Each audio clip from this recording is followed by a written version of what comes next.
നമസ്കാരം, മലയാളി വാർത്തയിലേക്ക് സ്വാഗതം. മഴ മുന്നറിയിപ്പ് നോക്കാം. വരും മണിക്കൂറുകളിൽ കോഴിക്കോട്, വയനാട്, കണ്ണൂർ, കാസർഗോഡ് ജില്ലകളിൽ മാത്രം വരുന്ന 3 മണിക്കൂറുകളിൽ മാത്രം ഓറഞ്ച് അലർട്ട് പ്രഖ്യാപിച്ചിരിക്കുകയാണ് കേന്ദ്ര കാലാവസ്ഥാ വകുപ്പ്. ഈ ജില്ലകളിൽ അതിശക്തമായ മഴയ്ക്ക് സാധ്യതയുണ്ട്. ഒറ്റപ്പെട്ട ഇടങ്ങളിൽ ഇടത്തരം മഴയ്ക്കും സാധ്യതയുണ്ട്. ശക്തമായ കാറ്റിനും സാധ്യതയുണ്ട്. മലപ്പുറം ജില്ലയിൽ ഒറ്റപ്പെട്ട ഇടങ്ങളിൽ ഇടത്തരം മഴയ്ക്ക് മണിക്കൂറിൽ 40 കിലോമീറ്റർ വരെ വേഗതയിൽ ശക്തമായ കാറ്റിനും സാധ്യതയുണ്ട്. മറ്റെല്ലാ ജില്ലകളിലും ഒറ്റപ്പെട്ട ഇടങ്ങളിൽ നേരിയ മഴയ്ക്ക് സാധ്യതയുണ്ട്. കേന്ദ്ര കാലാവസ്ഥാ വകുപ്പിന്റെ മുന്നറിയിപ്പാണ്. ഛത്തീസ്ഗഡിന് മുകളിൽ ന്യൂനമർദ്ദം സ്ഥിതി ചെയ്യുന്നുണ്ട്.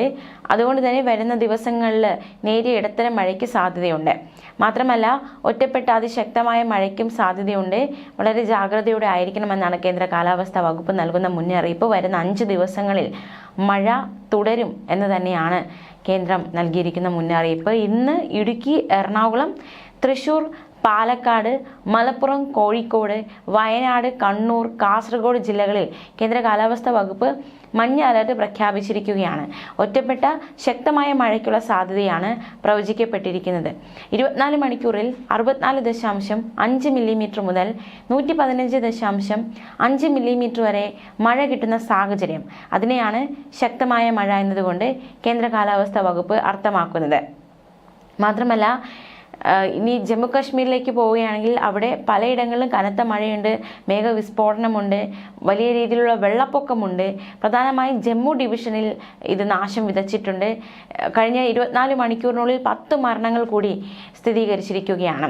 ജമ്മു കാശ്മീരിലെ കത്രയിലെ അർദ്ധകുമാരിക്ക് സമീപമുള്ള മാതാ വൈഷ്ണോ ദേവി യാത്രാ ട്രാക്കിൽ മേഘസ്ഫോടനത്തെ തുടർന്ന് മണ്ണിടിച്ചിലുണ്ടായി. ഏറ്റവും വലിയ നാശമുണ്ടായതും അവിടെ തന്നെയാണ്.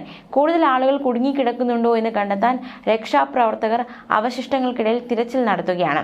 കനത്ത മഴയെ തുടർന്നുണ്ടായ മണ്ണിടിച്ചിലിൽ പാലങ്ങൾ തകർന്നു. വൈദ്യുതി ലൈനുകൾക്കും മൊബൈൽ ടവറുകൾക്കും സാരമായ കേടുപാടുകൾ ഉണ്ടായി. കാലാവസ്ഥയിൽ ഗണ്യമായ പുരോഗതി ഉണ്ടായി. ഇതേ തുടർന്ന് ചലം, ചെനാബ് തുടങ്ങിയ പ്രധാന നദികളിലെ ജലനിരപ്പ് കുറഞ്ഞു. ഇതോടെ അധികൃതർ രക്ഷാപ്രവർത്തനങ്ങൾ വേഗത്തിലാക്കിയിരിക്കുകയാണ്. കശ്മീരിൽ ഈ മേഘവിസ്ഫോടനത്തിലും അതേ തുടർന്നുണ്ടായ മിന്നൽ പ്രളയത്തിലും മരിച്ചവരുടെ എണ്ണം വർദ്ധിക്കുകയാണ്.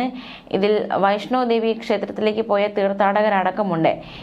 ഇവർക്ക് വേണ്ടിയുള്ള തിരച്ചിൽ അടക്കം തുടരുന്നുണ്ട്. ആശുപത്രിയിലുള്ള നിരവധി പേരുടെ നില അതീവ ഗുരുതരമായി തുടരുന്നുവെന്നാണ് മനസ്സിലാക്കാൻ സാധിക്കുന്നത്. ചൊവ്വാഴ്ച രാവിലെ 8:30 മുതലുള്ള 24 മണിക്കൂറിൽ 629.4 മില്ലിമീറ്റർ മഴയാണ് ജമ്മു കാശ്മീരിലെ ഉദ്ധംപൂരിൽ രേഖപ്പെടുത്തിയത്. സർവ്വകാല റെക്കോർഡാണ് രേഖപ്പെടുത്തിയിരിക്കുന്നത്. മഴയ്ക്ക് നേരിയ കുറവുണ്ടായി. പകൽ 11ഓടെ നദികളിൽ ജലനിരപ്പ് താഴുകയുണ്ടായി. ചലൻ നദി കരകവിഞ്ഞൊഴുകുകയാണ്. അനന്ത്നാഗ്, ശ്രീനഗർ എന്നിവിടങ്ങളിൽ ജനവാസ കേന്ദ്രങ്ങൾ വെള്ളത്തിലായി. 10,000-ൽ പരം പേരെ ഒഴിപ്പിക്കുന്ന സാഹചര്യമുണ്ടായി. മിന്നൽ പ്രളയത്തിൽ റോഡുകൾ, പാലങ്ങൾ, നിരവധി വീടുകൾ തുടങ്ങിയവ തകർന്നു. വ്യാഴാഴ്ചയും വിദ്യാഭ്യാസ സ്ഥാപനങ്ങൾക്ക് അവധി പ്രഖ്യാപിച്ചു. ഉത്തര റെയിൽവേ 58 ട്രെയിനുകൾ റദ്ദാക്കി. 64 യാത്ര വെട്ടിച്ചുരുക്കി. മുഖ്യമന്ത്രി ഒമർ അബ്ദുള്ള പ്രളയബാധിത പ്രദേശങ്ങൾ സന്ദർശിച്ചു. തകരാറിലായിരുന്ന വാർത്താവിനിമയ ബന്ധങ്ങൾ പുനഃസ്ഥാപിച്ചു. മാത്രമല്ല, മുഖ്യമന്ത്രി പ്രധാനമന്ത്രിയുമായി സംസാരിച്ചു. പ്രധാനമന്ത്രി കശ്മീരിലെ സ്ഥിതിഗതികൾ വിലയിരുത്തിയിട്ടുണ്ട്. മാത്രമല്ല, സഹായധനമൊക്കെ വാഗ്ദാനം നൽകിയിട്ടുണ്ട് പ്രധാനമന്ത്രി. ഹിമാചൽ പ്രദേശിലേക്ക് പോവുകയാണെങ്കിൽ ഹിമാചൽ പ്രദേശിൽ ബിയാസ് നദി കരകവിഞ്ഞ് റൈസൻ ടോൾ പ്ലാസയിലൂടെ ഒഴുകുന്നു. ഇതിന്റെ ദൃശ്യങ്ങളടക്കം പുറത്തു വന്നു.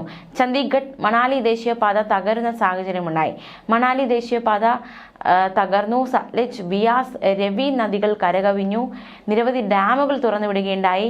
ഇതോടെ പഞ്ചാബിൽ ഗുരുദാസ്പൂർ ജില്ലയിൽ പ്രളയമുണ്ടായി. അരുണാചൽ പ്രദേശിൽ തീവ്ര മഴ ഉണ്ടാകുമെന്നാണ് കേന്ദ്ര കാലാവസ്ഥാ വകുപ്പ് നൽകുന്ന മുന്നറിയിപ്പ്. പാകിസ്ഥാനിലെ പഞ്ചാബ് പ്രവിശ്യയിലും പ്രളയത്തെ തുടർന്ന് 10,000-ങ്ങളെ മാറ്റി പാർപ്പിക്കുന്ന സാഹചര്യമുണ്ടായി. അതേസമയം ഇതിനിടെ മറ്റൊരു നിർണായക സംഭവം ഉണ്ടായിരിക്കുന്നു. മേഘവിസ്ഫോടനത്തെ തുടർന്ന് വെള്ളക്കെട്ടിലായ അനന്ത്നാഗിലെ ജില്ലാ കോടതിയിലേക്ക് തോണിയിലെത്തി ജഡ്ജി. റിമാൻഡ് കേസുകളും ജാമ്യാപേക്ഷകളും സംബന്ധിച്ച ഉത്തരവുകൾ നൽകാനാണ് പ്രിൻസിപ്പൽ ജില്ലാ ജഡ്ജി താഹിർ ഖുർഷിദ് റൈന തോണിയിൽ കോടതിയിലെത്തിയത്. രേഖകൾ സുരക്ഷിതമായി മാറ്റാൻ അദ്ദേഹം നിർദ്ദേശം നൽകി.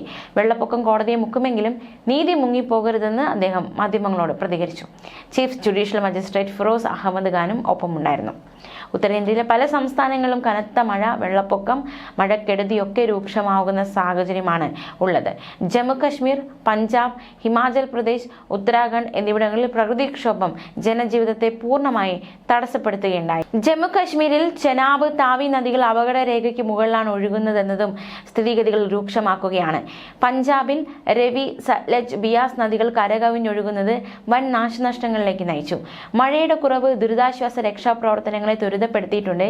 പക്ഷേ അടിസ്ഥാന സൗകര്യങ്ങൾക്കുണ്ടായ നാശനഷ്ടങ്ങൾ വെല്ലുവിളികൾ വർദ്ധിപ്പിക്കുകയാണ്. കഴിഞ്ഞ 24 മണിക്കൂറിനുള്ളിൽ ജമ്മു കശ്മീരിൽ 380 മില്ലിമീറ്റർ മഴയാണ് പെയ്തത്. 1910 ശേഷമുള്ള ഒരു ദിവസത്തിലെ ഏറ്റവും ഉയർന്ന മഴയാണിത്. ഉദ്ധംപൂരിൽ 629 മില്ലിമീറ്റർ മഴ പെയ്തു. 2019 342 മില്ലിമീറ്റർ എന്ന റെക്കോർഡാണ് തകർത്തത്. മാതാ വൈഷ്ണോ ദേവി യാത്രാ റൂട്ടിലുണ്ടായ മണ്ണിടിച്ചിലാണ് സ്ഥിതിഗതികൾ അതീവ രൂക്ഷമാക്കിയത്. ജമ്മു മേഖലയിലെ മിക്ക ഹൈവേകളും ഡസൻ കണക്കിന് പാലങ്ങളും ഒലിച്ചു പോകുന്ന സാഹചര്യമുണ്ടായി. ഇത് കാരണം പല പ്രദേശങ്ങളുമായുള്ള ആശയവിനിമയം വിച്ഛേദിക്കപ്പെട്ടു. പീർഗോ, ഗുജാർ നഗർ, ആർഎസ്പുര, നിക്കിതാവി, ബലിചരൺ, ഗൂർഗാൻ നഗർ, അഗ്നൂർ, പർഗൽ തുടങ്ങിയ പ്രദേശങ്ങൾ വെള്ളപ്പൊക്കത്തിൽ മുങ്ങിപ്പോയി. അഗ്നൂരിലെ പർഗലിലുള്ള ഒരു BSF ക്യാമ്പ് വെള്ളപ്പൊക്കത്തിൽ മുങ്ങി. ജമ്മു ശ്രീനഗർ ഹൈവേ പലയിടത്തും തകർന്നു. റംബാനിൽ ട്രക്കുകളുടെ നീണ്ട ജാമുണ്ട്. ജമ്മു കശ്മീർ, ഹിമാചൽ പ്രദേശ് എന്നിവിടങ്ങളിൽ നിന്നുള്ള വെള്ളപ്പൊക്കം പഞ്ചാബിൽ നാശം വിതയ്ക്കുകയാണ്. രവി, സത്ലജ്, ബിയാസ് നദികളുടെ ജലനിരപ്പും അപകടകരമായ നിലയിലെത്തിയിരിക്കുകയാണ്. പോങ്, ഫക്ര, രഞ്ജിത് സാഗർ അണക്കെട്ടുകളിൽ നിന്നുള്ള വെള്ളം തുറന്നുവിട്ടതോടെ സ്ഥിതി കൂടുതൽ രൂക്ഷമായി. ഗുരുദാസ്പൂർ, ഫാസിൽക്ക, കപൂർതല, തരൺ, ഫിറോസ്പൂർ, ഹോഷിയാർപൂർ എന്നിവിടങ്ങളിൽ വെള്ളപ്പൊക്ക സമാനമായ സാഹചര്യമാണ് ഉള്ളത്. അവിടെയുള്ള ജനങ്ങൾക്കൊക്കെ മുന്നറിയിപ്പ് നൽകിയിട്ടുണ്ട്. പത്താൻകോട്ടിൽ രവി നദി കരകവിഞ്ഞൊഴുകി. ഇതേ തുടർന്ന് ജമ്മു പത്താൻകോട്ട് ഹൈവേ വെള്ളത്തിനടിയിലായതും സ്ഥിതിഗതികൾ രൂക്ഷമാക്കിയിരിക്കുകയാണ്. പത്താൻകോട്ടിലെ താഴ്ന്ന പ്രദേശങ്ങൾ മുട്ടോളം വെള്ളത്താൽ നിറഞ്ഞിരിക്കുകയാണ്. ഭരണകൂടം 2 ദുരിതാശ്വാസ ക്യാമ്പുകൾ തുറക്കുകയും താഴ്ന്ന പ്രദേശങ്ങളിൽ നിന്ന് ആളുകളെ ഒഴിപ്പിക്കുകയും ചെയ്തു. കഥുവ, പഞ്ചാബ് അതിർത്തിയിലെ പ്രദേശങ്ങളിൽ വലിയ രീതിയിലുള്ള നാശനഷ്ടങ്ങളാണ് ഉണ്ടാകുന്നത്. മധോപൂരിലെ ഒരു CRPF ക്യാമ്പും നിരവധി വീടുകളും വെള്ളപ്പൊക്കത്തിൽ തകർന്ന് തരിപ്പണമായി.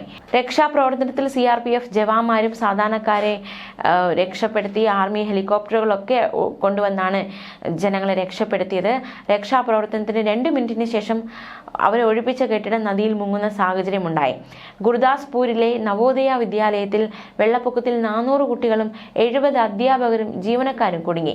പുലർച്ചെ 5 മണിയോടെ സ്കൂളിന്റെ താഴത്തെ നില വെള്ളത്തിനടിയിലാവുകയായിരുന്നു. പോലീസും ഭരണകൂടവും ബോട്ടുകൾ വഴി രക്ഷാപ്രവർത്തനം ആരംഭിച്ചു. എല്ലാവരെയും സുരക്ഷിതമായി ഒഴിപ്പിക്കുകയും ചെയ്തു. ദേരെ ബാബ നാനാക്കിൽ ദുസി അണക്കെട്ട് തകർന്നു. ഇതേ തുടർന്ന് കർദാർപൂർ ഇടനാഴിക്ക് സമീപമുള്ള നിരവധി ഗ്രാമങ്ങൾ വെള്ളത്തിനടിയിലായി. ഡസൻ കണക്കിന് വീടുകൾ തകർന്നു. മഴക്കെടുതി രൂക്ഷമാവുകയാണ്. ഉത്തരേന്ത്യയിൽ അടക്കം വലിയ രീതിയിലുള്ള മഴക്കെടുതിയാണുള്ളത്. ന്യൂസ് ഡെസ്ക് മലയാളി വാർത്ത.